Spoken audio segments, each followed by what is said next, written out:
Já está no ar, Futebol na Veia, aqui na Poliesportiva.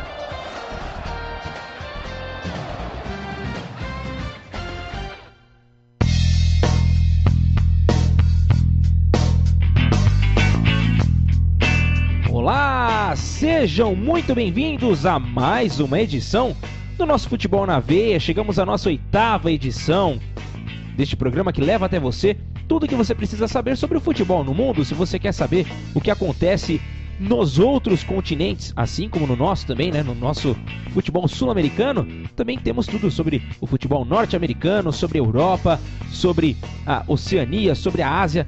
Tudo que você precisa encontrar está aqui e sempre atualizado para você ficar sempre muito bem informado na sua roda de amigos. Quando você vai conversar com alguém sobre o futebol no mundo, por que não usar as nossas informações, né? O que nós passamos para você. Meu nome é Gabriel Max, estou mais uma vez aqui para apresentar este programa e ao meu lado Ícaro Dias nos comentários e também me ajudando nessa condução do programa. Seja muito bem-vindo, Ícaro.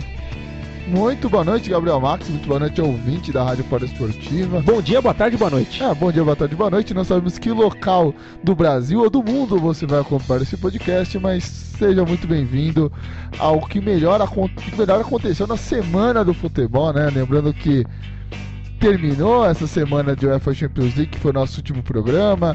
Hoje já tem a semana dos campeonatos internacionais, campeonato italiano, espanhol, alemão, japonês, enfim, tudo. E já vai vir a pausa também, né, pra essa data FIFA, né? Próxima semana o pessoal já comentando como que foi o desempenho das suas seleções internacionais, enfim, muito bacana esse mundo chamado bola e o futebol evoluindo, né? Porque semana passada a gente teve um programa meia boca, né? Que foi com o Champions League, com Liga da Ásia. Pouquinha informação, né? Vamos ver se hoje também a gente consegue manter o alto nível com muita informação e descontração para o ouvinte da Rádio Poliesportiva. Claro, com toda certeza. E vamos, do debate pronto, já vamos falar sobre a Superliga Argentina, que segue, e Pedro Ferri traz as informações pra gente sobre este campeonato. Tem Maradona dançando, fazendo algazarra junto com o seu elenco. Teve coisa boa lá, viu? Essa do Maradona, rapaz, eu dei tanta risada. Já a gente comenta mais então. Vamos soltar então o que tem a dizer Pedro Ferri, já a gente volta. O Gimnasia Esgrima venceu a primeira partida na Superliga Argentina após 9 rodadas. Em Mendoza, o Lobo bateu por 4-2 o Godoy Cruz. O centroavante Leandro Coutinho acertou um belo chute de fora da área e abriu o placar para o time de La Plata no início da primeira etapa. Victor Achala ampliou em cobrança magistral de falta aos 44 minutos. Juan Bruneta diminuiu logo em seguida, em uma desatenção de toda a equipe do Gimnasia na saída de bola. O próprio Bruneta empatou aos 15 minutos da segunda etapa, em falha grotesca de Maximiliano Caire. Quando tudo parecia encaminhado, Joaquim Barella foi expulso e o Godoy ficou com um homem a menos. Os visitantes então partiram com tudo em busca dos 3 pontos, que ficaram mais próximos quando Achala guardou outra cobrança de falta. Ainda teve tempo de Matias Garcia fechar o placar.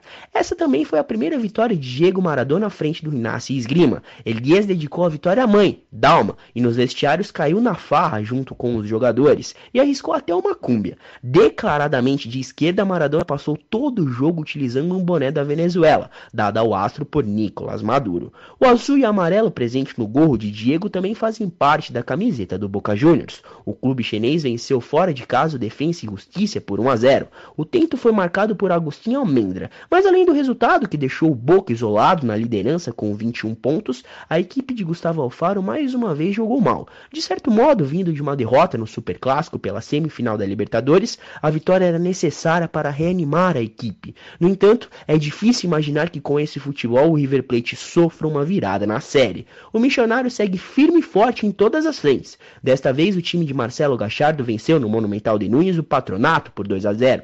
Ambos os gols foram anotados por Borré. O primeiro gol foi quase um replay do tento de Nacho Fernandes contra o Boca. De pé em pé, a bola girou até o lado direito, onde Matias Soares cruzou e o colombiano completou. Logo na saída de jogo, o River retomou a posse e 20 passes depois, Borré saiu cara a cara com o goleiro e não perdoou. Com o resultado, o atual campeão da América subiu para a terceira colocação e chegou aos 17 pontos. Quem separa os dois grandes rivais é o Argentino Júnior, que venceu de virada o Arsenal de Sarandi. Sérica, que estava em condição irregular, abriu o placar aos 8 minutos. Cabe ressaltar que o recurso do VAR ainda não está sendo usado na Superliga Argentina. 7 minutos depois, Francis McAllister finalizou, a bola desviou na zaga e parou no fundo do gol, 1-1.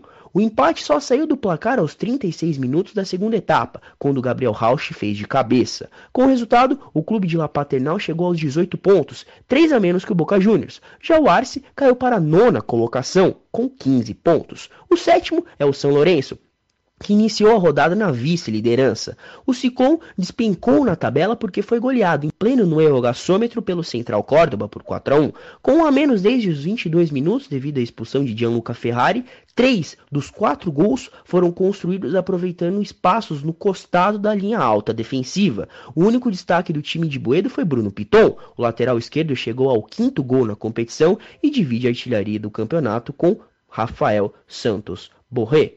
Vélez Sarsfield e Independiente se enfrentaram no José Amalfitani, melhor para o Fortín, que venceu por 2-0. Maximiliano Romero abriu o placar no primeiro tempo e Thiago Almada, em um golaço de fora da área, fechou o marcador. Vale destacar a bela atuação de Fernando Gago, que comandou o meio-campo do Vélez. Foram 51 passes, com 82% de aproveitamento e 8 duelos, de 10 ganhos no meio-campo. Aliás, na última terça-feira, o volante ex-Boca revelou em entrevista à rádio La Oral Deportiva que o presidente do clube chinês, Daniel Angelici, queria que ele permanecesse na Bombonera para auxiliar na reconstrução do elenco para a atual temporada.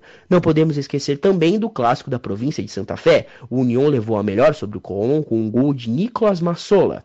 O campeonato argentino pausa para a data FIFA e retorna apenas no dia 19, quando Banfield e Atlético Tucumã abrirão a 10ª rodada, que reserva ainda 2 clássicos. O Boca receberá o Racing, enquanto o Huracan estará frente a frente com o São Lourenço. Essas foram as informações da Superliga Argentina. Eu sou Pedro Ferri para o Futebol na Veia e Rádio Poliesportiva. Aqui, o futebol corre com mais emoção. Muito bem, essas informações do Campeonato Argentino, a Superliga Argentina com Pedro Ferri, e algumas constatações importantes, principalmente pela vitória do Gimnasia, né, em que Diego Armando Maradona pôde contemplar a vitória junto com seus comandados, e também essa situação do Fernando Gago, né, que acabou saindo do Boca Juniors, mas meio que a contragosto do presidente, né, do Boca, o Daniel Angelici. Então ele acabou tomando essa decisão, o Fernando Gago, porque ele estava com o tendão de Aquiles rompido, né, depois daquela final contra o time do River Plate no Mundial de Clubes. Na verdade, nas finais de Libertadores, no jogo em Madrid, né? Isso, o jogo em Madrid, o jogo, a finalíssima, né, que a gente pode dizer, porque teve toda aquela papagaiada em que não houve jogo, né, então foi na partida realmente que aconteceu lá no Santiago Bernabéu. E o Fernando Gago, que tem uma história no Vélez, muitos não lembram, mas em 2011 ele foi jogar, ele saiu do Real Madrid, foi jogar no Vélez, na época treinado pelo técnico da seleção peruana, hoje o Ricardo Gareca. Então ele tem uma identificação com o clube da capital, lá no José Amalfitani. Só que o presidente do Boca não conseguiu negociar a permanência dele. Ele, por mais que... foi amigável, né? O papo que rolou entre eles foi amigável. Sim, e com esse time do Boca, que a gente brinca que é o Sub-37, né? Com o Tevez, com o De Rossi, jogadores um pouco mais veteranos, o Antiope Ávila. Então o Gago falou, não, já que estão trazendo o De Rossi por uma bala, é melhor eu já tentar o meu caminho, no lugar que eu vou estar mais sossegado, tranquilo. E tá dando muito certo jogando no Vélez. Agora, o fato positivo na rodada é a equipe do Gimnasia vencendo depois de muito tempo, com o Maradona se soltando no vestiário.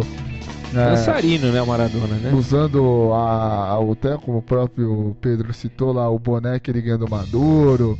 tirando onda, ele que sabe que na Argentina, assim como no nosso país, tem esse conflito político entre o pessoal da direita e o pessoal da esquerda. Então, como na Argentina está sendo comandada pela direita, o Maradona automaticamente já cutuca com esse bonezinho com as cores da Venezuela. E um fato negativo também na rodada é a queda do São Lourenço del Magro, o São Lourenço que estava na segunda colocação, com a goleada que acabou sofrendo, né? Despencou, caiu para sétimo. O time do Papa, nem milagre. O São Lourenço está em oitava colocação pelo critério de desempate, né? Que tá tudo, tem um caminhão de gente com 16 pontos, né? Na parte de cima nada foi muito alterado, então ficou Boca Juniors na primeira colocação com 21, Argentinos Júnior na segunda, River Plate terceiro e Vélez Sarsfield o quarto. Aí do Vélez para baixo tá todo mundo com 16 pontos. Ó, Vélez com 16, Lanús, Tajeres, Racing e São Lourenço.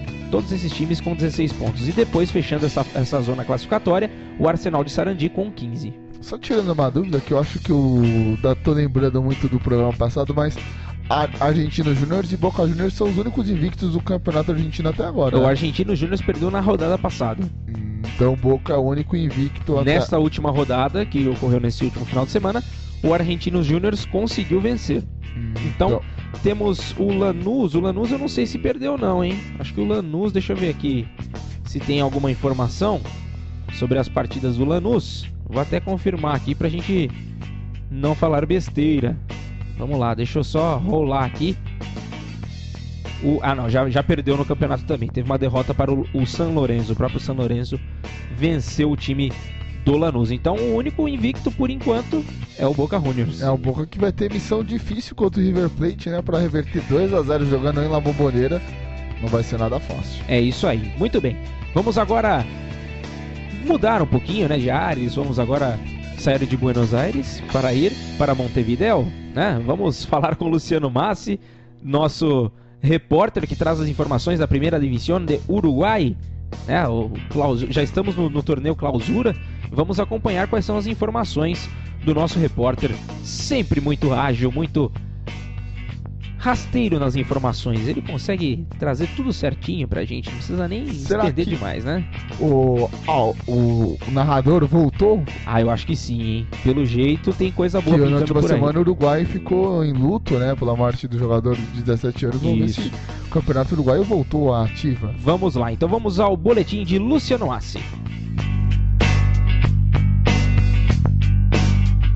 A pelota voltou a rolar na terra de Cavani e Soares. Após uma breve paralisação por luto à morte do jogador Agustín Martínez, de apenas 17 anos, tivemos o retorno do torneio Clausura, e a quarta rodada foi recheada de gols. Começando o giro pelas canchas uruguaias, no sábado 5, a equipe do Nacional venceu por 2-1 o Boston River do incansável Louco Abreu no estádio Campeões Olímpicos, com destaque para o gol de Matias Zunino, narrado pelo nosso querido Alberto Kesman. Se escapou, notable, toca al medio, va para Zunino!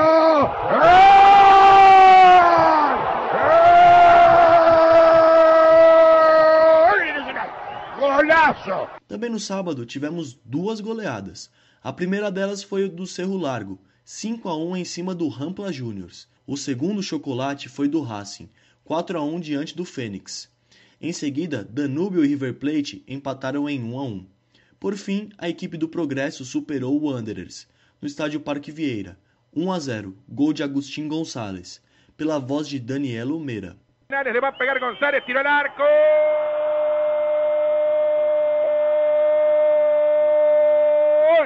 Gol de Progresso, Agustín González. Já no domingo 6, fechando a quarta rodada do Clausura, o Defensor Sporting superou o Juventude por 3-1. A equipe do Plaza Colônia venceu o Atlético Cerro pelo placar mínimo, 1-0. E o Liverpool, atual campeão do torneio intermédio, ganhou do Peñarol por 1-0 no estádio Belvedere, graças ao gol de Franco Romero, mais uma vez pela voz de Alberto Kesman. Centro yo de Oliveira, cabezazo e gol! Gol Romero! Gol Romero! Gol de Liverpool Romero! Agora falando sobre a quinta rodada, que foi disputada na quarta-feira 9, o Progresso venceu o Racing por 2-1 e emplacou a quarta vitória consecutiva. Em seguida, tivemos um empate de 0-0 entre River Plate e Plaza Colônia. O Boston River superou a equipe do Fênix, 2-1. E por fim, o Nacional ganhou do Danúbio pelo placar mínimo, 1-0. Essas foram as informações do Campeonato Uruguaio. Luciano Massi para Futebol na Veia e Poliesportiva, aqui o futebol corre com mais emoção.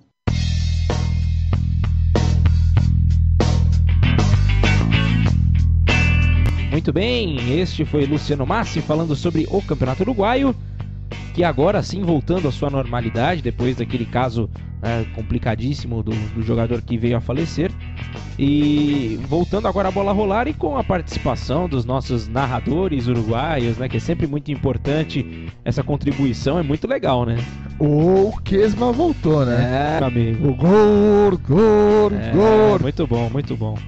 E falando sobre o futebol uruguaio, a gente vê que o Nacional continua com tudo no campeonato, né?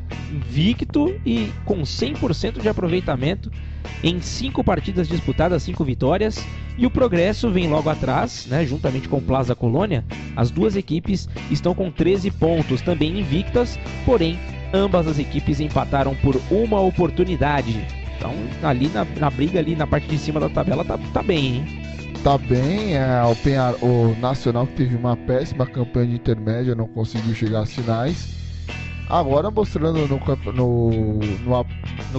clausura a sua força, né? Mostrando que aquela equipe que nós sabemos que é uma equipe muito temida no futebol sul-americano, não é à toa que chegou nas oitavas de final da última edição da Copa Libertadores e tentando voltar à Copa Libertadores na próxima temporada, lembrando que tanto o Nacional quanto o Peñarol são as equipes que mais disputaram a Copa Libertadores, se for somadas assim, as edições, tanto com os argentinos quanto com os uruguaios. Os uruguaios não, os paraguaios, os brasileiros, são as equipes que mais participaram de Copa Libertadores, tanto o Nacional quanto o Peñarol. Se eu não me engano, são mais de 40 edições seguidas que ambas as equipes participam da Copa Libertadores.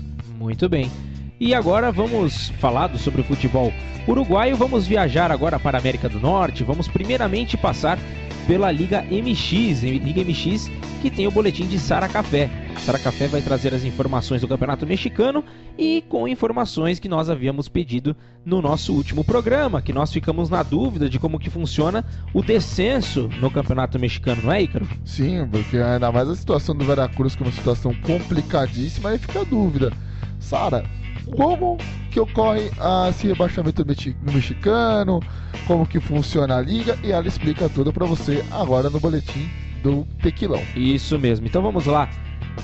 Seja muito bem-vinda, Sara Café. Quais as informações da Liga MX? Vamos lá.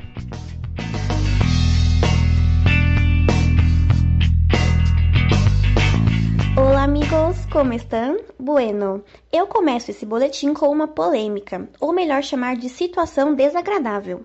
O técnico do América, Miguel Herrera, foi suspenso por 3 partidas pela FMF após ter insultado o árbitro que comandava o jogo. Os insultos ocorreram após o final da partida, quando o América foi goleado por 5-2 pelo Cruz Azul. Após o ocorrido ganhar espaço na mídia, o treinador fez um vídeo em sua rede social pedindo desculpas pelas ofensas que foram feitas. Poxa, gente, é aquilo, né? Se não sabe rugar, não desce para o pátio de recreio. Agora, dando espaço à Liga MX, essa semana ficaremos sem os jogos do Apertura.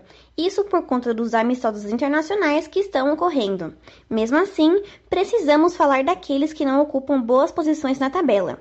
O campeonato já se encontra na sua 13ª rodada, com um pezinho no final, e clubes como Veracruz ainda não conseguiram vencer nenhuma partida.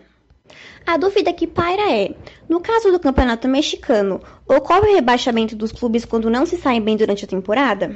Bom, para explicar isso, temos a tabela de rebaixamento ou a tabela de promédios. Nela é listada todas as equipes que participaram da apertura e clausura, e ao final de cada campeonato é colocada a pontuação geral da equipe. A compilação de pontuação é feita com base nos últimos 3 anos. Por exemplo, Apertura 2017, Clausura 2018, Apertura 2018, Clausura 2019, Apertura 2019 e Clausura 2020, seguida por uma soma dos pontos, resultando em uma média, e a equipe que tiver a menor é rebaixada. Ou seja, para ser rebaixado não basta ter ido mal em apenas um ano. E sendo assim, equipes como a do Atlético São Luís que chegaram agora não serão prejudicadas.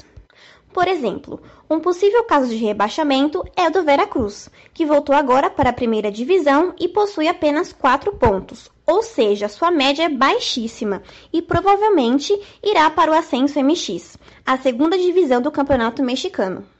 E não é que a Liga MX virou Broadway e vem gerando atores? O goleiro do Tigres, Nahuel Guzmán, mostrou que o seu papel não é só em campo, após ter sido convidado para atuar na série argentina Tom Gone.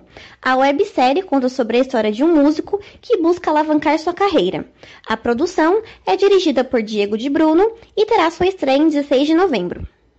O técnico exaltado, quem desce e quem leva a taça na apertura, goleiros que têm 2 empregos e fazem o extra de ator, essas foram as informações do Campeonato Mexicano. Eu sou Sara Café, futebol na veia e poliesportiva. Aqui o futebol corre com mais emoção. Adiós!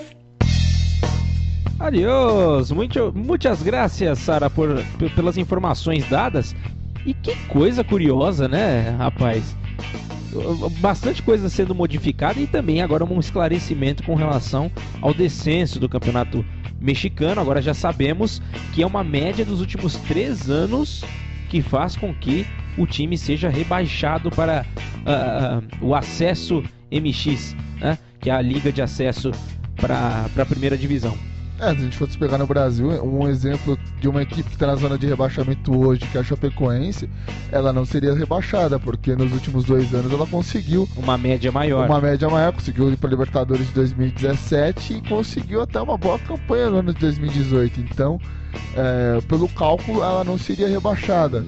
Se isso ocorre no Brasil, cara, ia ser uma grande várzea, ia ser um negócio de maluco. Como no México já é um pouco mais equilibrada a coisa. E tem essa questão também, né, do apertura e do clausura também, deles já terem essa média, né? Senão ficaria difícil, né? Tendo apenas um campeonato na temporada ficaria mais difícil. Difícil foi o técnico, né, Miguel Herrera, técnico que já foi treinador da seleção mexicana, já se envolveu em problema na época que dirigia a seleção, ídolo da América do México. Após a goleada que a América sofreu, o pessoal da coletiva de imprensa, né, tipo, quem já foi em estádio tem ali aquela bendita zona mista, que eu detesto, mas tem muita gente que gosta, pra você entrevistar o treinador. E ele passou e falou, não, vocês não vão falar comigo, vocês vão falar com o hijo de la madre, que apitou o jogo. Então ele já joga a bronca toda no juiz, fez um vídeo pedindo desculpas pelo mau comportamento. Cabeça quente, ele que já agrediu nossos companheiros de profissão. Então é um cara que no México é considerado maluco, é um técnico que vibra muito dentro de campo, mas não se sai bem com as palavras, não se contém, né? E o fato mais curioso do boletim da Sara Café é o goleiro Guzmán. Goleiro celebridade, né? 2 empregos, tem tudo é que a gente tem. Goleiro Julius. Tem pessoas na poliesportiva que tem 2, 3 empregos, mas celebridade acho que ninguém, né, Max? Não, por enquanto ainda não. Temos um ex-integrante que agora tá aparecendo pela manhã lá na Bandeirantes, o Pedro Panunzio. Tá fazendo sucesso lá já, viu? Camila Garcia. Camila Garcia também no Sport TV, né? Narrando os eSports. Então, aos pouquinhos. Elaine Trevisan. Elaine como repórter na Rede Vida. Então também tem sim. A gente vai puxar a lista das celebridades lá, pode fazer um ranking pra você, poliouvinte, na próxima edição. E sobre o campeonato, né, a gente tem essa pausa agora, né, por conta dessa data FIFA, mas a gente vem enxergando essa situação, principalmente do Veracruz, como preocupante, né? Sim. Porque, assim como a Sara falou, por essas últimas campanhas, é um forte candidato a cair novamente. E o Veracruz não vence há muito tempo dentro do Campeonato Mexicano. Pelas 4 pontinhos, hein? E acho que são 38 jogos sem ver. Então, se você vai pegar aqui, porque a média dos últimos 3 anos, fatalmente será rebaixada à segunda divisão do Tequilão. E só passando rapidamente, né, sobre a classificação da abertura, segue o Necaxa com 24 pontos na liderança, depois vem o Santos Laguna com 23, Querétaro com 21, Clube América do México com 21 também, depois vem o León, Tigres, Pachuca e Pumas. Essa é a zona classificatória para do Campeonato Mexicano. Necaxa que assumiu a liderança na última rodada, Necaxa que vinha bem junto com o Querétaro, depois caiu um pouco, chegou a brigar pela quarta, quinta colocação e agora a força dentro do Campeonato Mexicano. Lembrando que o Necaxa já teve tradição no final dos anos 2000. Aliás, tinha um jogador, não sei se você chegou a... se era da sua época, a gente é contemporâneo, Deixa eu ver se aqui eu tô pensando, vai lá. O grande cabeludo Aguinaga, que defendeu a seleção do Equador, que levou o Equador na primeira... Dava um trabalho pra seleção brasileira esse rapaz, viu? Aguinaga que chegou a disputar a Copa do Mundo em 2002, Alex né? Aguinaga. Sim, ele que é um grande ídolo da equipe do Necaxa. E só lembrando que o time do Santos Laguna e o Querétaro, ambas as equipes têm um jogo a menos ainda, então podem ultrapassar o Necaxa ainda, né, por essa 13ª rodada ainda, né? Tem 12 jogos apenas o Santos e o Querétaro, também tem 12 jogos o Leão, o Tigres, Pachuca e Pumas, então muita coisa pode mudar ainda nessa parte de cima da tabela do Campeonato Mexicano. Muito bem, vamos agora fazer o seguinte, vamos dar uma pausa no nosso Futebol na Veia, vamos dar um breve descanso, já a gente volta com mais informações para você. Fique ligado, Futebol na Veia e Poliesportiva, aqui o futebol corre com mais emoção.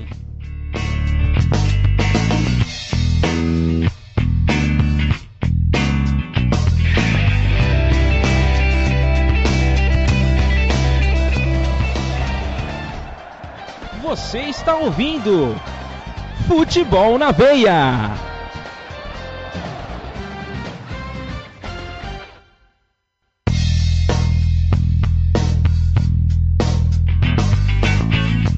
Muito bem, estamos de volta para dar prosseguimento às informações do Futebol na Veia. E se falamos do Campeonato Mexicano, também é hora de falarmos sobre a MLS. A MLS nós mesmos daremos as informações. Dessa vez o Juan Silva não conseguiu, né, nos mandar o boletim, mas não tem problema, na próxima semana ele estará de volta. E vamos seguir aqui com as informações sobre a MLS. A MLS que vem chegando ao seu final dessa fase classificatória. E a gente tem uma campanha excelente do Los Angeles FC. Então a gente precisa... Do Los Angeles não, né? É do Los Angeles, né? Los Angeles FC. Vamos lá e vamos dar só uma olhadinha na diferença nessa Conferência Oeste em que está o Los Angeles FC. O Los Angeles está com 72 pontos ganhos e o segundo colocado é o Seattle Sounders, que tem 56. Então faz história o time do Los Angeles FC, também com um saldo de gols de 48, e o segundo colocado tem apenas 3 gols de saldo. 85 gols feitos e apenas 37 sofridos. Consegue a melhor campanha da história da MLS para a fase de classificação. Tem o Carlos Vela, que conseguiu marcar 34 gols, né? Na última partida acabou marcando 3 vezes contra o Colorado Rapids. Mais uma informação importante para se destacar, né? Sim, o Vela. Só que a Liga comeu bola, porque a Liga já entregou para ele a chuteira de ouro, sendo que o Ibra ainda pode lutar por essa chuteira de ouro. Que o Ibra tem 30 gols em 29 jogos. E o Joseph Martinez, que tinha um recorde, né, de ser o maior artilheiro da história da MLS, com 31 gols, tem 27. O problema é que o Joseph Martinez estourou, né, o tornozelo, o joelho ou o tornozelo, agora esqueci. A gente comentou no último programa. Mas o pessoal está animado com uma possível volta dele, que não deverá demorar tanto assim, viu? E só se for Xamã, aquela erva mágica, porque eu acho que ele não volta nessa temporada não, viu? Vamos aguardar ainda. E tem mais informações. Também tivemos a aposentadoria de Bastian Schweinsteiger, né? Ele que estava jogando no Chicago Fire. O Chicago Fire não conseguiu se classificar. Portanto, encerrou a carreira o alemão Bastian Schweinsteiger. Schweinsteiger que conquistou títulos, todos os títulos com a carreira jogando pelo Bayern de Munique. Não teve tanta sorte jogando no Manchester United. Também não teve tanta sorte no MLS. Tinha o segundo maior salário da MLS, né? Só perdia pro salário do Ibra. E o Chicago agora voltando a jogar no Soldier Field depois de 14 anos, casa do Chicago Bears, agora vai dividir o seu estádio junto com a equipe que era a antiga equipe do Schweinsteiger. é que o Futebol na Veia é um site muito rápido, né, Gabriel Max? Não dá tempo da gente ficar vendo muitas informações. E acabou de ser quem será o próximo treinador da equipe do Inter Miami. Que tá agora, o Beckham tá com dúvida. Porque a gente já noticiou algumas possíveis contratações. Já Zidane. Falamos sobre Zidane, sobre Santiago Solari. E agora chega Gennaro Gattuso, que jogou com o Beckham no Milan e tá sem emprego. Ele tá tentando os amigos, né? Dá pra perceber. É o time dos parça, né? É, o time dos parça. Por enquanto tá tentando mais um parça ainda, o David Beckham. Tanto que ele quer trazer os jogadores que ele já atuou, né? Tá tentando negociar com alguns jogadores que estão no Manchester City. Então o Beckham articulando muito bem essa formatação do time dele. Muito bem, muito bem. Então vamos apenas passar aqui como ficou a classificação, né? Essa parte classificatória da MLS. Vamos para a Conferência Leste primeiro. O New York City ficou com 64 pontos na primeira colocação. Em segundo, o Atlanta United com 58. Depois na terceira vem o Philadelphia Union com 55, Toronto com 50 e o DC United também com 50. Na sexta colocação, o New York Red Bulls com 48 e fechando a classificação, New England na sétima com 45 pontos. Do lado da Conferência Oeste, já falamos sobre o Los Angeles FC, que ficou com 72 pontos na liderança absoluta. Depois vem o Seattle Sounders com 56, depois vem o Real Salt Lake com 53, assim como o Minnesota United também ficou com 53 pontos na quarta colocação. Depois vem o Los Angeles Galaxy com 51, o Portland Timbers com 49 na sexta colocação e na sétima o FC Dallas. Então já temos os 14 times, né, que farão essa segunda parte da MLS, nessa parte em que as conferências elas se enfrentam. Que é a parte mais legal do negócio, né? Sim. Que tem o playoff, quando diz aquele bom e velho comentarista da ESPN, temos um Joko. E agora chegou a hora da verdade, vamos ver quem se sagrará campeão da MLS. As minhas fichas são do time do Ibra. Tendo o Ibra no time, aliás, o Ibra que nessa semana ganhou uma estátua na Suécia, né? Não se chama... na Suécia tem aquele símbolo, Switzerland, que é com... Não, Switzerland é Suíça. Sweden, né? Gabriel Max corrigindo meu inglês, que não é lá grande coisa, mas trocaram a letra S pela letra Z. Ah, meu Deus. Dizendo que o país é o país de Zlatan. Né? Ele não é fácil, o Zlatan, não, né? E outra frase também legal de Zlatan é que ele diz: muitos jogadores conquistam títulos, outros conquistam bustos. Meu Deus do céu. E eu tenho título e busto, dando aquela velha cutucada no Lionel Messi, que jogou com o Zlatan Ibrahimovic no Barcelona, e também aquela provocadinha no CR7, né? Porque o busto do CR7, né, era na madeira, todo mundo tira sarro até hoje, que virou meme.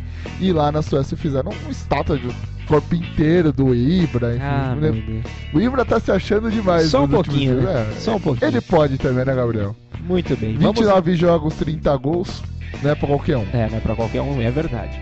Vamos agora viajar para o outro lado do planeta. Vamos agora falar com Rafael Regis. Rafa, quais são as informações da J-League? Vamos lá, traga as informações para nós.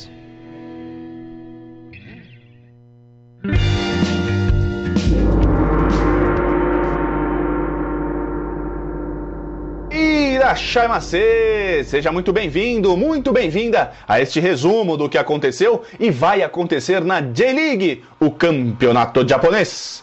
Vamos falar da 28ª rodada, e se tem uma coisa que não está faltando na J-League é emoção, principalmente na disputa pelo título. Isso porque o FC Tóquio, que por várias rodadas ficou tranquilo na liderança, a deixou escapar ao ser derrotado pelo Sagantoso de virada por 2-1 no último sábado. Com isso, quem está rindo à toa é o Kashima Antlers, que no último domingo, jogando fora de casa, o time venceu com um gol de Tamoya Inukai, o Cerezo Osaka, e comemorou a conquista da ponta da tabela. Outra equipe que também venceu e encostou no Kashima e no FC Tóquio foi o Yokohama Marinos, que no sábado derrotou o desesperado Júbilo Iwata por 2-0. A 28ª rodada teve seu início na sexta-feira com a goleada do Gamba Osaka para cima do Consadole Sapporo por 5-0. Sábado, além do tropeço do FC Tóquio e a vitória do Yokohama Marinos, também tivemos Nagoya Grampus e Oita Trinita empatando em 1-1, o Vegalta Sendai sendo derrotado em casa pelo Matsumoto Yamaga por 1-0 e o Sanfrecce Hiroshima,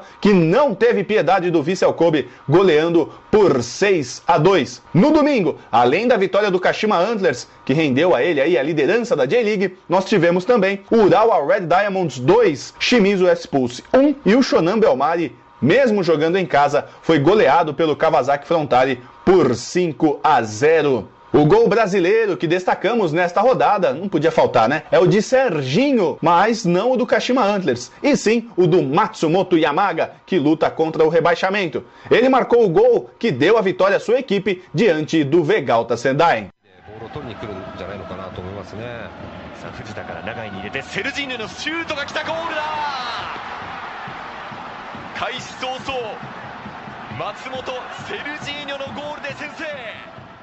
Rapidinho antes de ir embora, hein? O G3 tem o Kashima Antlers, novo líder com 55 pontos, seguido de perto pelo FC Tóquio com 53, que também é seguido de perto pelo Yokohama Marinos com 52. Lá embaixo, na zona do desespero, o Z3, 16º é o Sagantoso com 31, 17º Matsumoto Yamaga com 28 e já praticamente dando adeus à primeira divisão, o Júbilo Iwata, 18º, o Lanterna, com 21 pontos. É isso aí, estas foram as informações da J-League, o campeonato japonês. Rafael Regis para o Futebol na Veia e Poliesportiva. Aqui, o futebol corre com mais emoção.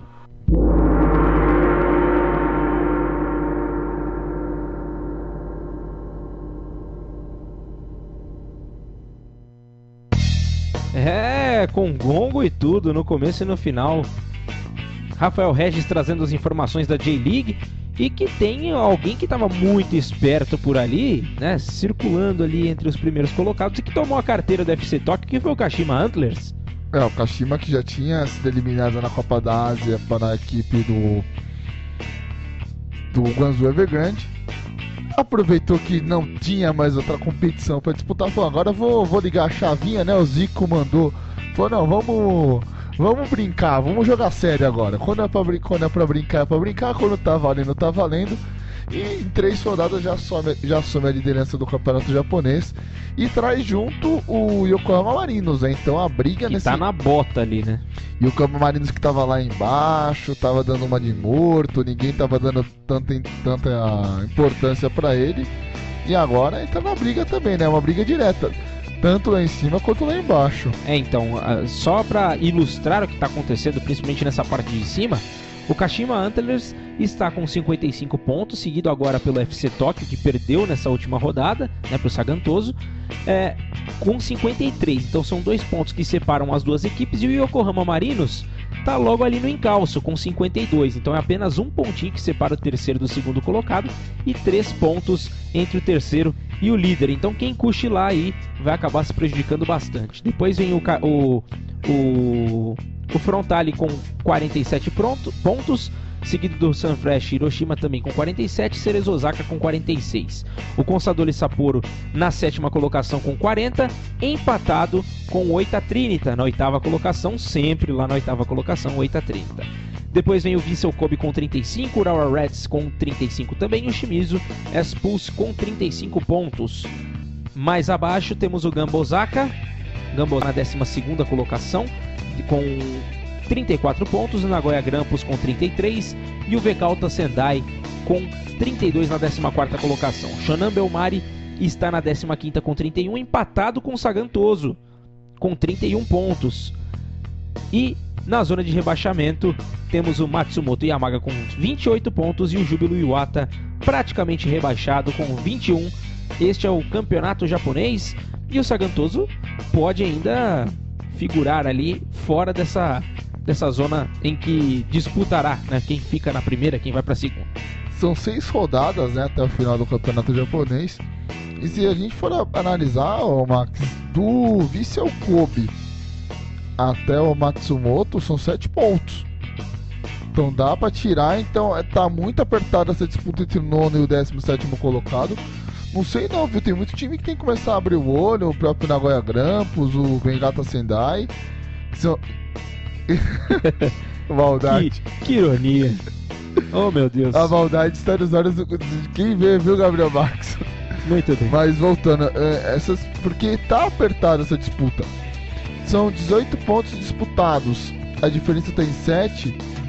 Você consegue tirar essa diferença. Não é uma diferença tão gritante assim pra você correr atrás. Então, do 8 a 30 pra baixo, tá tudo embolado. Agora, em cima, rapaz. E se o Yokohama Marinos está esperando a hora de dar o bote, viu? É isso aí. Bom, muito bem, essas foram as informações do campeonato japonês. Vamos agora viajar para a Europa. Vamos falar com Alexander Vieira, ele que traz as informações da Premier League. E aí, Alexander, o que você traz para nós? Quais são as informações da Premier League? Hello! A Premier League está cada vez mais imprevisível e na rodada do último final de semana aconteceram diversas surpresas. Então vem comigo, eu sei que você ama quando eu trago as notícias do futebol inglês, não ama?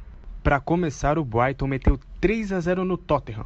Os gols foram marcados por, olha, entenda bem, Maupay, tá? É Pay, exato, Maupay. Não é nada disso que você está pensando, viu? E além dele, Connolly fez os outros 2 gols do confronto. Que fase dos Spurs, hein? São 10 gols tomados em 2 partidas, contando com 7-2 do Bayern no meio de semana e agora outra goleada. Já vimos esse filme, né? Em 2014? Bem, não quero nem lembrar, então vamos voltar aqui. O Watford e Sheffield United fizeram o jogo cheat da rodada e não saíram do zero. O Burnley venceu o Everton por 1-0 e com 2 gols do brasileiro Wesley, o Aston Villa massacrou o Norwich fora de casa por 5-1. O ex-vascaíno Douglas Luiz fez o 5º gol dos Williams. No clássico londrino, como visitante, o Crystal Palace venceu o West Ham por 2-1, mesmo placar que o Liverpool fez no Leicester. Os Reds sofreram e no finalzinho, com um gol bem polêmico, Milner não quis saber, fez o gol de pênalti e decretou a vitória para a equipe de Jürgen Klopp. No domingo, mais uma vez, ele, Abraham, o jovem jogador do Chelsea, anotou um dos gols da vitória dos Blues por 4-1 no Southampton. E olha ele, um menino que só queria dar alegria para o seu povo. Davi Luiz fez o único gol da vitória do Arsenal sobre o Bournemouth no Emirates Stadium. Eu só queria poder dar alegria ao meu povo. Minha gente que sofre tanto sacrifício nas coisas. Infelizmente não conseguimos. Conseguiu sim, Davi Luiz. Tenho certeza que você deixou bem alegre o torcedor dos Gunners. Mas olha, as coisas não estão boas para as equipes de Manchester.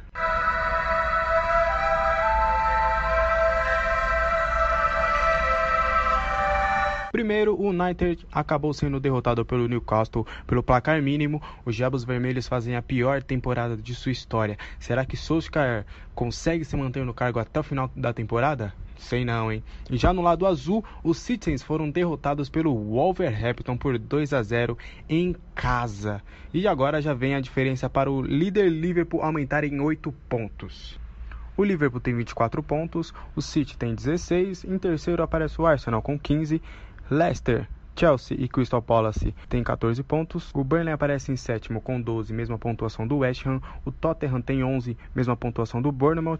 O Wolves chegou a 10 pontos e o Manchester United está em 12º com 9 pontos, mesma pontuação de Sheffield United e Brighton. O Aston Villa subiu para 8 pontos na 15ª colocação, está logo acima do Newcastle, que também tem 8. Ali na beirada da zona de rebaixamento está o Southampton, que tem 7 pontos, e lá na zona do perigo, o Everton fazendo campanha pífia com 7 pontos, Norwich com 6 e o lanterninha Watford com apenas 3 pontos. Essas foram as informações da Premier League. A data FIFA vai ter agora no final de semana, então não teremos competição. No boletim que vem, na semana que vem, eu vou trazer as informações de como foi as eliminatórias da Euro. Eu sou Alexander Vieira para Poliesportivo e Futebol na Veia. Aqui o futebol corre com mais emoção. Tchau, tchau. Muito bem, este foi Alexander Vieira trazendo as informações. Que maré que tá o time do Tottenham, hein? Depois de perder feio na Champions League, conseguiu mais uma derrota. Não tá fácil o trabalho pro Pochettino, hein? O Pochettino já está sendo sondado por uma outra equipe que pode vir num próximo boletim aí, não sei como está a ordem na nossa operação técnica, mas ele já está sendo sondado por outro país, outra liga já quer levar o trabalho do Maurício Pochettino que já está há quase 6 anos na equipe dos Spurs, mas essa temporada não está sendo nada fácil para ele. Não está fácil também para o Manchester United, né? O Solskjaer está comendo pão com o diabo amassou treinando o United. Não é à toa que são os diabos vermelhos, né? A gente já faz o trocadilho sabendo. Que beleza, hein? Do que tá falando aqui, mas o Solskjaer não tá com a vida fácil. Na próxima rodada temos logo o clássico, né? Dos vários campeões do futebol inglês. Manchester United versus o Liverpool no Teatro dos Sonhos. E eu acho que o sonho do Solskjaer já tá foi, queimando, viu? Né? Não vai nem pro forno. Meu Deus, tá complicado, viu? Agora, o campeonato inglês vem trazendo algumas campanhas que não são nem esperadas, como a do próprio Everton, também com 7 pontos, né? O time que veio muito bem na temporada passada e nesta ainda não conseguiu emplacar. O menino Bernardo, o menino que tem alegria nas pernas, já que já citou o Davi Luiz, a gente já aproveita e emenda o gancho. Com o Bernardo não tá numa boa fase, o Richarlison, também o menino Pombo, também não tá num bom momento. Atrapalha um pouco esse desempenho do Everton, o próprio Watford também não tá bem, o Norwich, que a única coisa boa que fez vencer o Manchester City, né? E dar essa gordura para a equipe do Liverpool. Então é uma parte de baixo do inglês muito conturbada e a parte de cima um pouquinho melhor. O Chelsea já conseguiu emplacar ali uma ou duas vitórias consecutivas, já está com 14 pontos, já está ali brigando por vaga direta na Champions League, tentando tomar a vaga do Leicester. O Arsenal também já distanciou um pouco do Liverpool, mas em relação ao Manchester City tá ali na cola. Então é um campeonato que a gente consegue dividir ele certinho, do meio para baixo. A gente vê duas grandes equipes, né? No caso de Everton e no caso de Manchester United, com péssimo desempenho. E na parte de cima, algumas equipes se recuperando, como o Arsenal, o Leicester e principalmente o Manchester City. O Chelsea. E nessa temporada, o Leicester até que vem se encontrando também, né? Acho que dá para se destacar positivamente também, né? Sim, a última temporada foi aquela temporada triste, né? Pro torcedor do Leicester, que perdeu, né, o dono então isso acaba mexendo, querido ou não, a gente passou por algo parecido ou similar aqui no Brasil quando ocorreu a tragédia da Chape, mas nessa temporada já um outro time, uma outra mentalidade, Michael pegando muito, então é uma equipe que vai dar muito trabalho nessa temporada. E o último destaque a ser feito, claro, que pro Liverpool, que segue com 100% de aproveitamento, 8 jogos, 8 vitórias, e pega o Manchester na próxima rodada, né? O jogo difícil, jogo complicado. Antigamente os torcedores ficavam brincando do Liverpool, o Manchester United só vai passar o Liverpool quando o Cantona voltar a jogar bola, quando ganhou o título. Os torcedores do United na época ainda podiam, né, colocar aquelas máscaras. O Old Trafford foi todo com a máscara do Cantona para provocar a torcida do Liverpool. Nas últimas 5 temporadas, em 3 oportunidades, o Liverpool teve a chance de conquistar o título e não conquistou, então tá batendo na trave esse título dos Reds. Vamos ver se agora finalmente o Jürgen Klopp consegue operar esse milagre lá pelo lado de Liverpool. Muito bem, vamos agora viajar mais um pouco, vamos agora para a Espanha. E o que Laurenberger tem para passar pra gente sobre La Liga? Vamos lá, vamos ouvir o boletim da nossa repórter que traz tudo sobre o Campeonato Espanhol. Qual é a boa dessa vez, Laurenberger? Olá, ticas e ticas! A La Liga está a todo vapor e a 10ª rodada chegou para provar isso. E começando na última sexta-feira, Orellana converteu um pênalti para o Eibar e o Betis buscou o empate. Já no sábado, os confrontos foram de arrepiar os seus torcedores. De início, o Levante não caiu e venceu o Leganés por 2-1. Disputando a primeira colocação na tabela, o Real Madrid atropelou o Granada, que dessa vez não explodiu. Os madrilenhos anotaram 4 gols e ficaram no 4-2. Entre os autores do gol, Karim Benzema marcou mais um e chegou à artilharia do campeonato, junto de Gerard Moreno, do Villarreal, e Loren do Betis. Já o Valência anotou mais 3 pontinhos. O time enfrentou o Alaves e ficou no 2-1. E quem também ficou no mesmo placar foi o Osasuna, que venceu o Vila Real. No domingo, o Mallorca encontrou o Espanhol. Ante Budimir e Salva Sevilha marcaram para a felicidade dos torcedores. Enquanto isso, o Celta encarou o Atlético Bilbao e ficou no 1-0. O tento foi de autoria de Iago Aspas. Para estragar o dia de vitórias, o Real Valladolid recebeu o Atlético de Madrid, mas nada marcaram, ficando no 1-0. Já o Getafe se deu melhor sobre o Real Sociedad. O time marcou e ficou no 2-0. E para encerrar a rodada, outra goleada. E dessa vez também com 4 gols. Suárez, Arturo Vidal, Dembélé e Messi marcaram e o Barcelona venceu o Sevilha por 4-0. O jogo estava pegando tanto fogo que deu tempo para Ronald Araújo e o próprio Dembélé verem o cartão vermelho e terem que ir mais cedo ainda para o vestiário. Na tabela, o Real Madrid aparece na ponta e em seguida o Barça e o Atlético dão as caras e a briga parece que ainda vai ser mais acirrada ainda, hein? Na Liga Europa, o Espanhol venceu o CSKA por 2-0. O Sevilha encontrou o Apoel e ficou no 1-0. E por fim, o Getafe ficou no 2-1 com o Krasnodar. E essa rodada mostrou que os espanhóis estão com tudo na Liga Europa também. E Messi está todo polêmico nessa temporada. Ele deu outra entrevista e foi um babado atrás do outro. Ele disse que sentiu vontade de deixar a Espanha quando surgiram boatos do mesmo sonegar impostos nos anos de 2013 e 2014. Além disso, afastou rumores sobre uma briga com o Griezmann. E ele falou que o jogador francês é muito bom e por esse mesmo motivo queria Neymar de volta. E era isso por hoje, Chiquitos. Essas foram as informações do Campeonato Espanhol. Eu sou Lauren Berger, para o Futebol na Veia e Poliesportiva. Aqui o futebol corre com mais emoção. Adiós, muchachos! Muito bem, essas foram as informações de Lauren Berger. Lauren sempre trazendo boletins animados para nós, hein? Ela tá ganhando um prêmio já a 3ª rodada, é que ela tá conseguindo... Vai levar o motorrádio. Vai levar o motorrádio. A disputa tá boa, viu? Ela, o Alexander e o Kaique tá... O Kaique agora tá todo cheio de música. Vai ser no dorso, né? O que vale é o dorso. Quando tem o photo finish. E o photo finish, o Messi já tá dando a letra no Barcelona, né? Ó, eu não queria o Griezmann, mas é um bom jogador. Queria que defesa que viesse o Neymar. Não tô gostando muito como tá rolando o vestiário. O Messi tem a voz do Barcelona. Queria sair. Mas será que aos poucos isso não vai ser modificado? O Griezmann, será que é tão mal assim pro vestiário do Barcelona? Não é que é mal, é que... Você quer... Geral, todo mundo quer se cercar... Existe entrosamento, claro. Sim. Mas será que ele é tão má pessoa assim que não dá pra ele ir conquistando os outros jogadores do Barcelona? Dá, mas é aquela história, tipo, pô, tem o meu parça.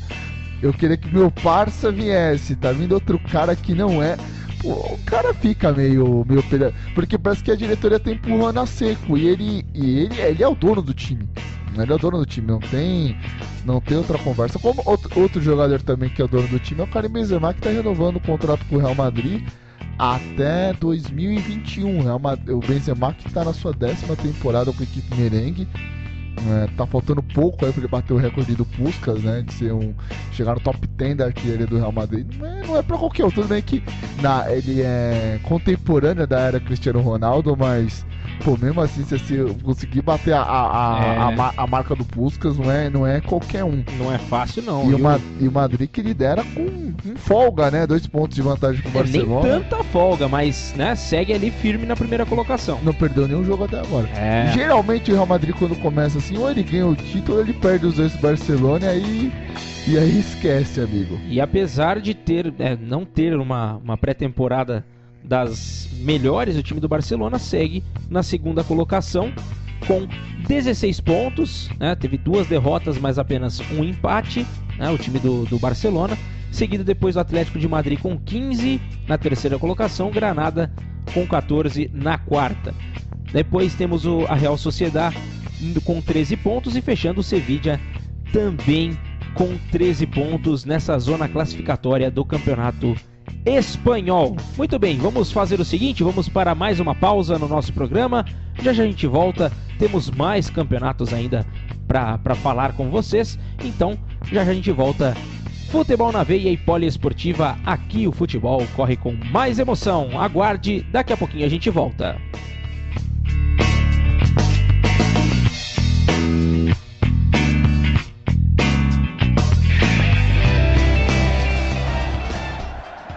Você está ouvindo Futebol na Veia.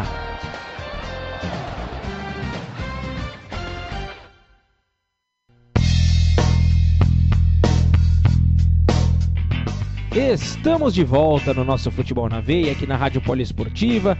E se na semana passada, no nosso programa passado, você sentiu falta do boletim da nossa Maria Luísa Araque falando sobre Bundesliga, sobre o campeonato alemão, ela está de volta e traz as informações da terra da cerveja. Vamos lá falar com ela. Maria Luísa Araque, quais são as informações da Bundesliga?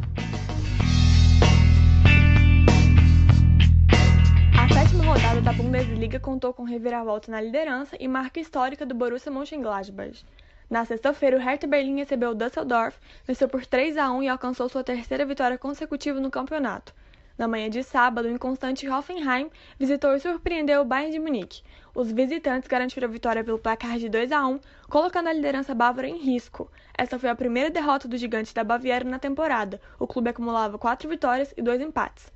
Na ocasião, o Bayern teve um gol anulado e um pênalti não marcado, tudo isso na primeira etapa, mas foi o Hoffenheim que abriu o placar logo aos 2 minutos do segundo tempo. Depois, Robert Lewandowski deixou tudo igual e alcançou seu 10º gol na temporada, mas a alegria não durou muito porque em seguida os visitantes ampliaram e consolidaram o placar. Ainda no sábado, as partidas entre Bayer Leverkusen e Leipzig e Schalke e Colônia terminaram empatadas em 1-1. Freiburg e Borussia Dortmund entraram em campo com chances reais de alcançar a liderança, mas a partida acabou empatada em 2-2 com gols de Witzel e Hakimi para os aurinegros. Encerrando o segundo dia de Bundesliga, o Mainz garantiu os 3 pontos ao visitar o Paderborn. Para finalizar, no domingo, o Borussia Mönchengladbach acabou com a liderança bávara ao golear o Augsburg por 5-1 e com isso chegou ao primeiro lugar após mais de 40 anos sem conseguir este feito. Além disso, o Wolfsburg garantiu os 3 pontos e a partida entre Frankfurt e Werder Bremen terminou empatada em 2-2. Ao final desta rodada, a classificação ficou assim: Mönchengladbach em primeiro, agora seguido pelo Wolfsburg, em terceiro Bayern de Munique e para fechar o G4 o RB Leipzig. Essas foram as informações do campeonato alemão. Eu sou Maria Luísa Araque, Futebol na Veia e Poliesportiva. Aqui o futebol corre com mais emoção. As informações do campeonato alemão, e muita coisa mudou dessa última semana pra cá, hein? Principalmente na liderança, em que tínhamos Bayern de Munique, que estava invicto e teve sua primeira queda no campeonato, caindo para a terceira colocação, sendo superado pelo Borussia Mönchengladbach e depois pelo Wolfsburg também, né?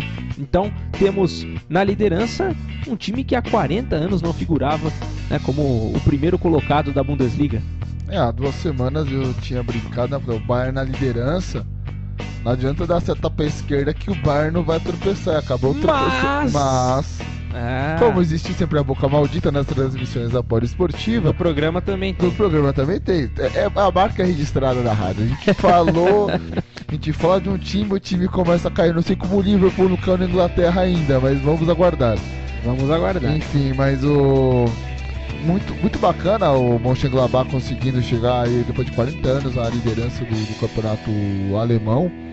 O Gladbach que chegou a disputar, acho que a última edição da Champions League, se eu não estou enganado. É uma equipe que está fazendo barulho dentro do cenário alemão, na toa que consegue assumir a liderança. Mas o que me surpreendeu, Gabriel, é o segundo colocado, o time da Volks, né, que é o Wolfsburg, que exatamente nessa temporada completa 10 anos do último título do Wolfsburg. E eu duvido que você lembra qual que era o ataque do Wolfsburg. Eu lembro que no ataque do Wolfsburg tinha o Grafite. Estou correto? Correto, Grafite. Deixa eu ver se eu lembro aqui quem mais estava no ataque com ele. Rapaz, me falhou na memória agora, mas se você falar, acho que eu vou lembrar. Grafite e Dzeko. É verdade. E o meio campo do Josué. Tanto o Grafite quanto o Josué foram ídolos do São Paulo. São ídolos do São Paulo Futebol Clube. E também são ídolos lá no Wolfsburg. Também, né, por conta desse título. Tanto que o Grafite e o Dzeko, eles disputaram a 7ª rodada da artilharia do campeonato. E um brigando com o outro pra ver quem ia bater pênalti, quem ia bater falta, enfim, o negócio. O Grafite conta nas resenhas mundo afora que o Bósnio era um cara chato de conviver dentro de grupo, porque ele queria ser o artilheiro do campeonato alemão. Hoje em dia o Dzeko tá atuando pela Roma. Depois que ele saiu do Wolfsburg, ele acabou indo pro Manchester City. Não teve tanto sucesso na Inglaterra, hoje em dia brilha com a camisa dos Diavorossi. Muito bem, então falado sobre a Bundesliga, vamos agora viajar para a França. Vamos falar com o Sérgio Vitor, que traz todas as informações da Ligue 1, o campeonato francês. Então vamos lá. E aí, Sérgio, o que nós temos para hoje? Qual é a boa desta semana sobre o campeonato francês? Alô, Ícaro Dias, Gabriel Max e principalmente você, ouvinte da Rádio Poliesportiva, eu, Sérgio Vitor, novamente trago as novidades do campeonato francês do último fim de semana, além de comentar o que tem de melhor na próxima rodada. Portanto, se ajeita aí que você vai saber tudo o que está acontecendo no futebol francês. Na sexta-feira, dia 4, o Olympique tinha a missão de recuperar a boa fase, porém o objetivo não foi alcançado. A equipe de Marselha visitou o Amiens e perdeu pelo placar de 3-1. Um dia depois, no sábado de manhã, o PSG aplicou uma goleada no então vice-líder Angers pelo placar de 4-0. Ainda no sábado, o tradicional Mônaco teve sua sequência de vitórias quebradas pelo Montpellier. No mesmo dia, o Bordeaux visitou o Toulouse e chegou no clube da frente com uma vitória por 3-1. O zagueiro Pablo, aquele mesmo ex-Corinthians, foi o responsável por um dos gols. O Dijon conquistou sua segunda vitória seguida na Ligue 1 e respira fundo na competição, apesar de ainda estar na zona de rebaixamento. A situação mais crítica, porém, ficou para o Lyon, que perdeu novamente e desta vez foi para o Saint-Étienne pelo placar de 1-0. A derrota culminou na demissão do treinador brasileiro Silvinho, mas isso é assunto para daqui a pouco, hein? Então espera um pouquinho aí. A 9ª rodada do campeonato francês terminou com poucas mudanças no pelotão da frente. O PSG permanece líder isolado com 21 pontos. Enquanto isso, o Nantes vem logo atrás. Já o Angers, que era vice-líder, com a goleada caiu para o 3º lugar. O destaque ficou para a entrada do Bordeaux, que entrou no grupo que disputará competições europeias na próxima temporada. O time de Paris abrirá a próxima rodada nesta sexta-feira à tarde, quando enfrentará o Nice. Já o Lyon, ainda sem treinador, tenta reabilitação contra o Dijon no sábado. O Bordeaux quer confirmar a boa fase recebendo o Saint-Étienne no domingo. Olympique e Strasbourg fecham a 10ª rodada. Pois bem, conforme o prometido, vou pincelar sobre a saída do brasileiro Silvinho do comando técnico do Lyon. Como já comentei em outras ocasiões, o tradicional time francês passa por um dos piores inícios de temporada da história. Até agora já foram disputadas 9 rodadas e o Lyon venceu apenas 2 e perdeu 4. O rendimento é muito baixo, visto que a equipe é considerada acima da média em relação a mais de 80% dos times que disputam a elite do futebol francês. A diretoria observou o ex-lateral brasileiro como um dos principais culpados deste mau momento e demitiu o treinador após 5 meses. Vale lembrar que pouco antes de Silvinho ir para o Lyon, ele tinha lugar garantido como técnico da seleção olímpica brasileira, mas deixou o cargo um mês depois de assumir o comando. E aí, meus companheiros Gabriel Max e Ícaro Dias, será que o Silvinho está arrependido dessa decisão? Bom, essa foi mais um giro do país atual detentor do título mundial. Volto na semana que vem, como eu disse, sou o Sérgio Vitor, Rádio Poliesportiva e Futebol na Veia. Aqui o futebol corre com mais emoção. Sérgio, o negócio não tá fácil pro Lyon e... respondendo a sua pergunta, na minha visão, deve ter se arrependido um pouco, né? Só um pouquinho. Sim. O Silvinho acabou perdendo uma grande oportunidade. Claro que dentro da carreira, né, isso também ajuda, né? Os tombos também fazem com que grandes técnicos acabem sendo moldados, porém acabou perdendo uma grande oportunidade de trabalhar com a seleção olímpica, né? Exatamente. E na semana passada eu falei, não, acho que é difícil o Silvinho ser desligado. Não, pô, ele ganhou na Liga dos Campeões, vamos dar um crédito pra ele. Mas com uma boca maldita nunca falha, Silvinho acabou sendo desligado da equipe do Olympique de Lyon. O Olympique de Lyon que tá com uma lista que parece a lista de Schindler de treinador. É o Pochettino que já tá sendo sondado. Ah, então era aí que tá. E que tá o grande mistério do futebol. O Laurent Blanc, que já conquistou o título com o PSG, já teve boas campanhas também com o Bordeaux. Tem um outro técnico que me fugiu o nome, mas tem um outro técnico, é um espanhol, mas acabou tanto jogo que a gente acaba esquecendo. E tem um que você vai cair na cadeira, Gabriel. Meu Deus, deixa eu segurar, já tô seguro aqui, vai lá. Jorginho Sampaoli. Olha só, o nome de Jorge Sampaoli já está sendo ventilado? É o quarto nome da lista do Bordeaux, porque o Juninho acompanha o futebol. Do Bordeaux não, do Lyon. Do Lyon. Que tá tudo... A massa do povo francês é a mesma. Mas o Juninho tá ligado, né? Então no futebol do Santos e no trabalho que vem, vem fazendo o Jorge Sampaoli. Ele tá acompanhando, ele gosta muito dessa escola do Alouco Bielsa, que está treinando a Championship na Inglaterra, junto lá com o Leeds. Ganhou como melhor técnico no quesito fair play. Então o Lyon precisa mudar alguma coisa, precisa ter um rendimento maior se quiser brigar pela próxima temporada da Champions League. Mas nessa Champions vem bem, só que o trabalho não durou muito, né? E bate arrependimento, né, do Silvinho. Agora quem tá treinando é o André Jardim e tá fazendo um bom trabalho. Não se sabe se vai conquistar o bicampeonato olímpico em Tóquio, mas o trabalho está sendo realizado. Muito bem, então, falado sobre o campeonato francês, vamos agora falar com Edson Guimarães, que vai nos trazer o boletim sobre a Liga NOS, né? A primeira divisão do campeonato português. Vamos lá, vamos com o Edson então. Quais são as informações de hoje, Edson, que você traz para nós de novidade na terra de Cristiano Ronaldo? Após o término da 7ª rodada, a Primeira Liga entrou numa pausa que vai durar até o próximo dia 25 de outubro, totalizando quase um mês inteiro sem jogos. Essa enorme lacuna gerou críticas por parte do Benfica, mas o Braga ironizou, dizendo que os clubes acataram esse calendário antes do campeonato começar. Porém, no último sábado, dia 5, adiantando o confronto válido pela 9ª rodada, o Tondela visitou o Aves e venceu a partida pelo placar mínimo, com um gol contra do goleiro francês Bernardo. Com a vitória, o Tondela encostou no G4 com a mesma pontuação do Vitória de Guimarães, mas os conquistadores continuam na 4ª colocação pelo critério de desempate. Essa pausa no campeonato português se deve também à data FIFA, onde a seleção portuguesa entrará em campo em 2 partidas válidas pelas eliminatórias da Eurocopa. Primeiro, nesta sexta-feira, dia 11, os lusos recebem a seleção de Luxemburgo. Depois, na segunda-feira, dia 14, Cristiano Ronaldo e companhia visitam a Ucrânia, líder do grupo B. Atualmente, Portugal está na 2ª colocação do grupo, com 8 pontos em 4 partidas. Os ucranianos têm uma partida a mais, mas já somam 13 pontos. Completando o grupo, a Sérvia tem 7 pontos, Luxemburgo 4, e a Lituânia somou apenas 1 ponto em 5 partidas. Na próxima semana eu volto com as informações detalhadas das partidas de Portugal nessa data FIFA. Essas foram as informações do Campeonato Português. Eu sou Edson Guimarães para o Futebol na Veia e Poliesportiva. Aqui o futebol corre com mais emoção.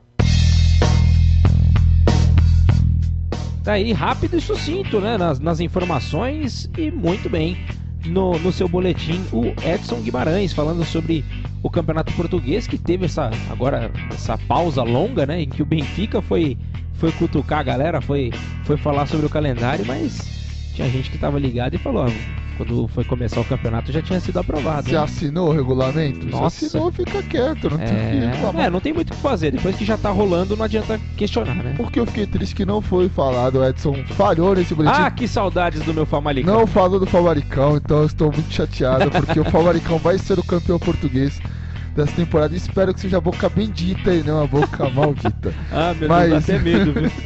Mas voltando que ele citou a seleção de Portugal, que tem 2 jogos difíceis, né? Principalmente o jogo contra a seleção da Ucrânia, treinada por Andrei Shevchenko. Então, se Portugal vencer os 2 jogos, assume a liderança. E tudo para Portugal não é difícil, rapaz. É eliminatória da Euro, é eliminatória de Copa do Mundo. Para Portugal é sempre um pouquinho mais complicado, mas sempre tem o gajo, o robô, a máquina, a besta enjaulada que vai lá e resolve. O Cristiano, maior artilheiro da história, maior jogador, maior atleta de Portugal. Para mim superou até a Rosa Mota, a Rosa do Asfalto, que conquistou um bronze nos Jogos Olímpicos de 84, na primeira vez que a maratona foi disputada pelas mulheres, e conquistando o ouro em 88. Então ele conseguiu superar essa figura tão emblemática da história do esporte português. Muito bem, essas foram as informações então da Liga NOS, da Primeira Liga de Portugal. Vamos agora encerrar o nosso giro de boletins e de maneira musical. Vamos agora falar com Kaique Ribeiro quais são as boas, quais são as novidades da Série A da Itália. Vamos lá.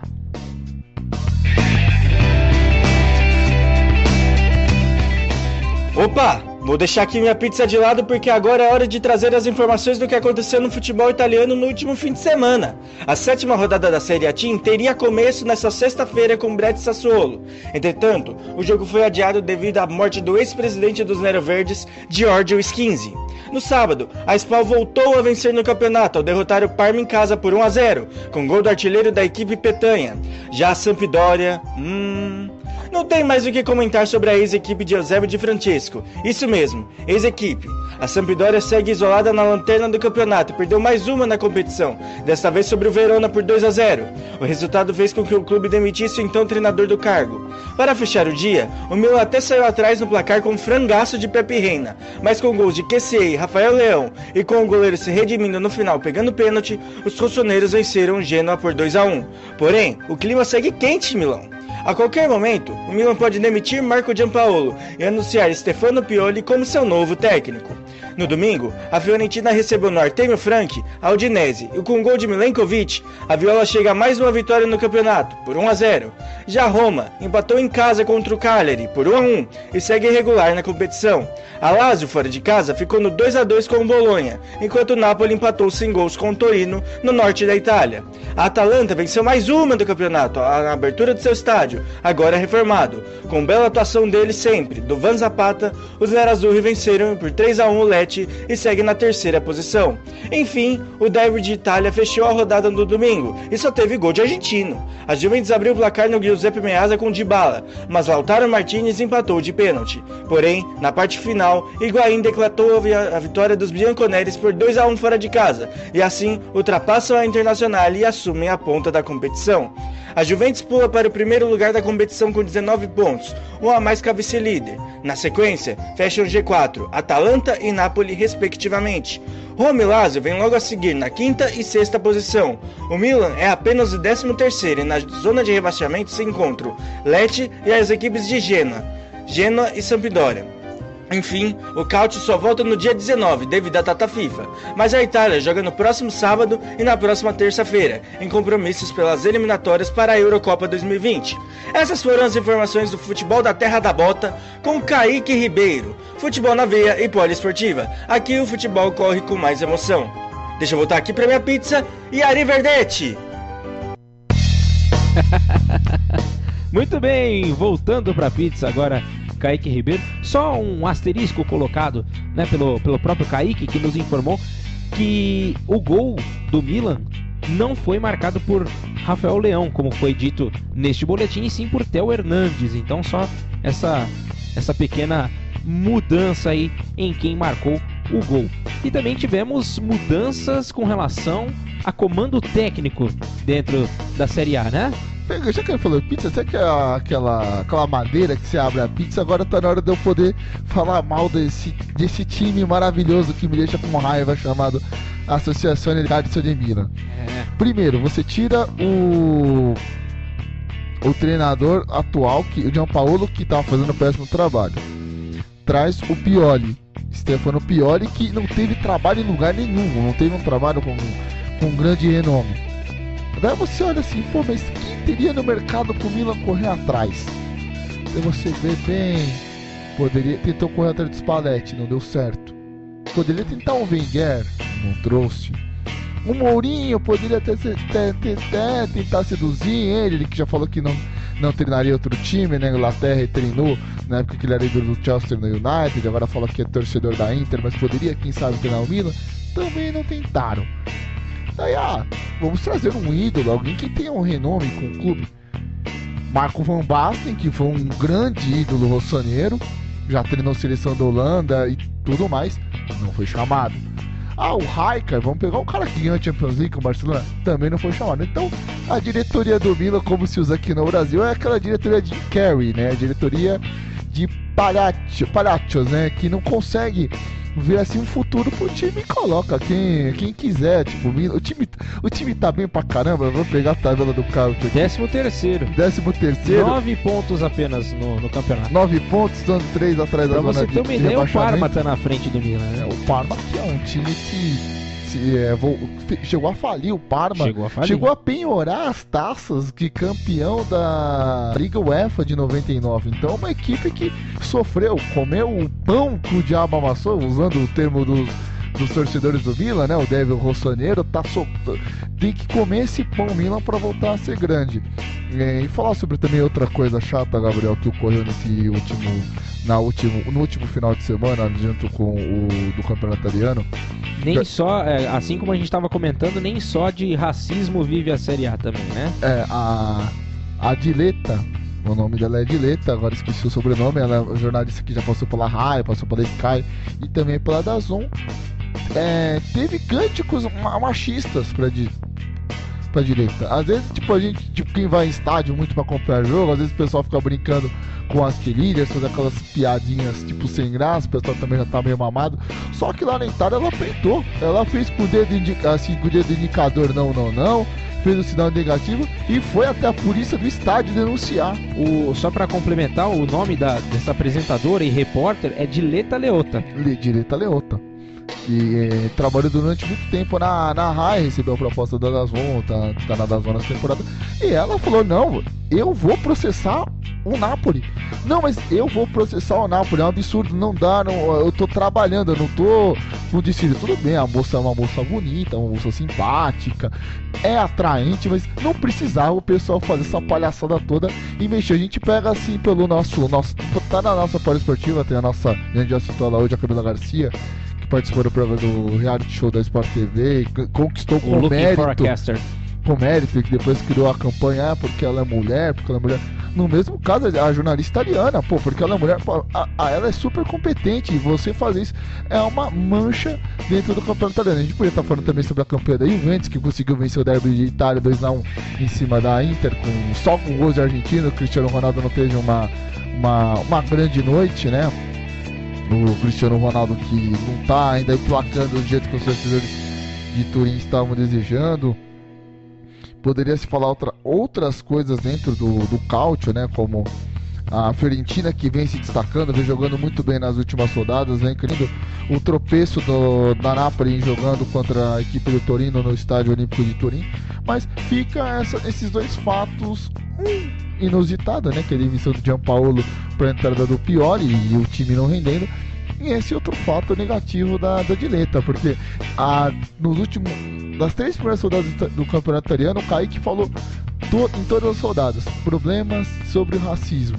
Agora tem o problema de assédio contra jornalistas. Então, sabe, parece que o campeonato italiano tá virando uma várzea, um campeonato que já foi o campeonato mais charmoso do mundo. E são todas coisas que já são ultrapassadas, né? Sim. Já não se tem mais espaço para isso hoje em dia, né?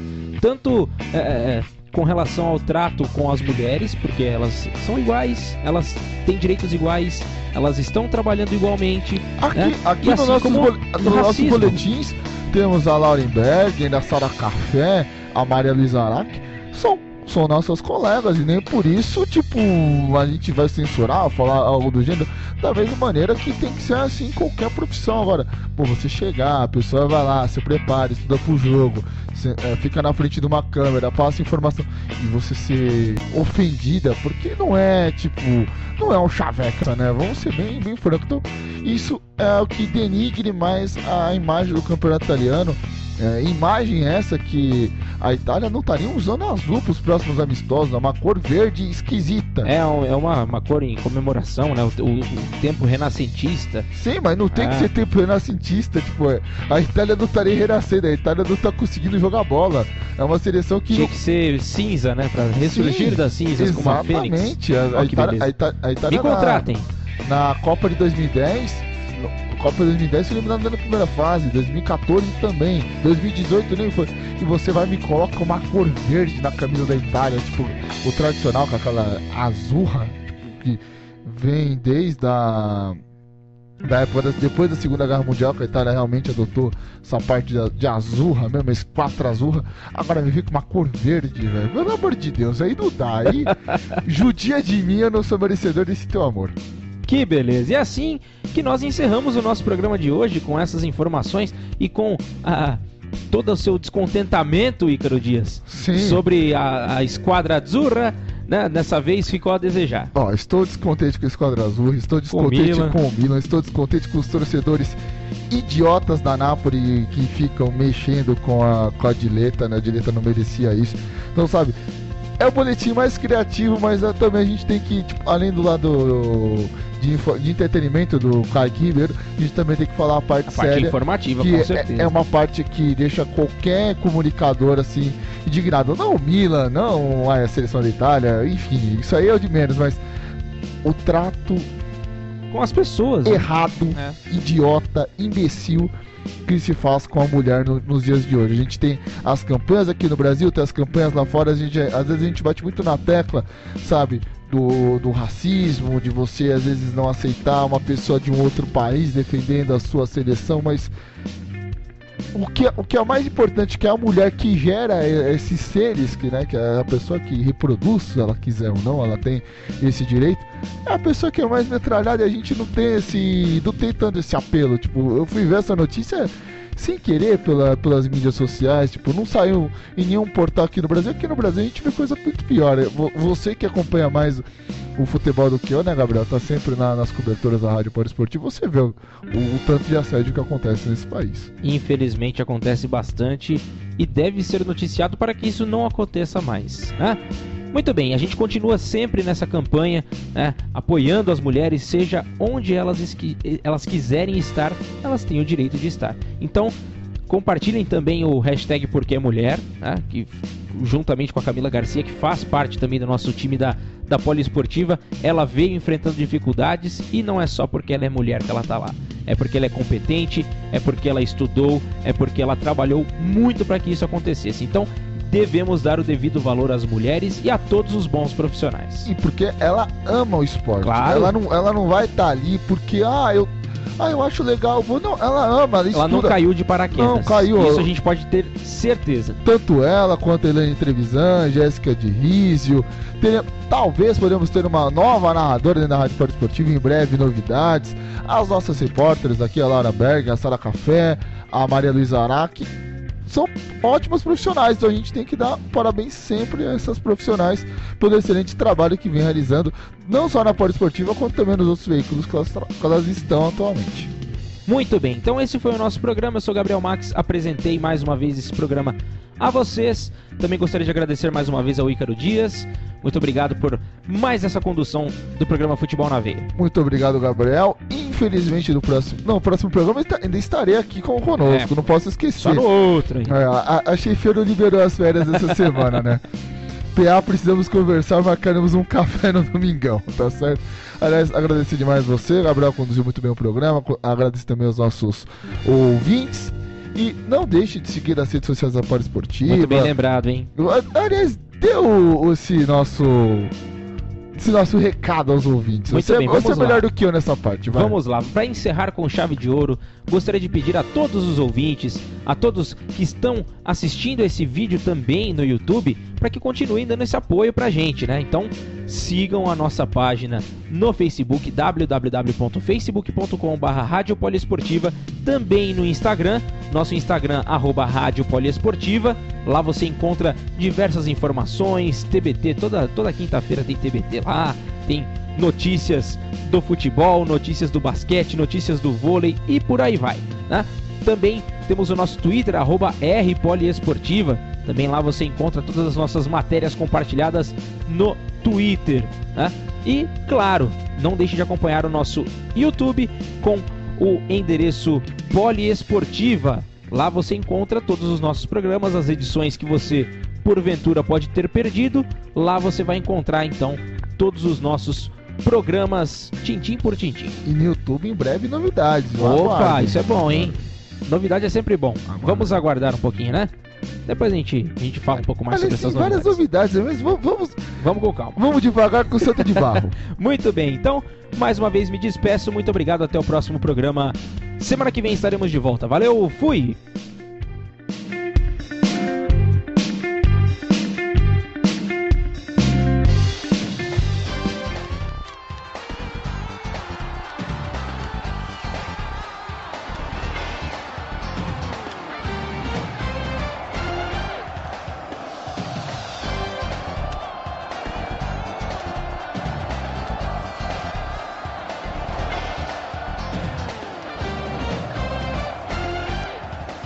Termina agora. Futebol na veia, na Poliesportiva.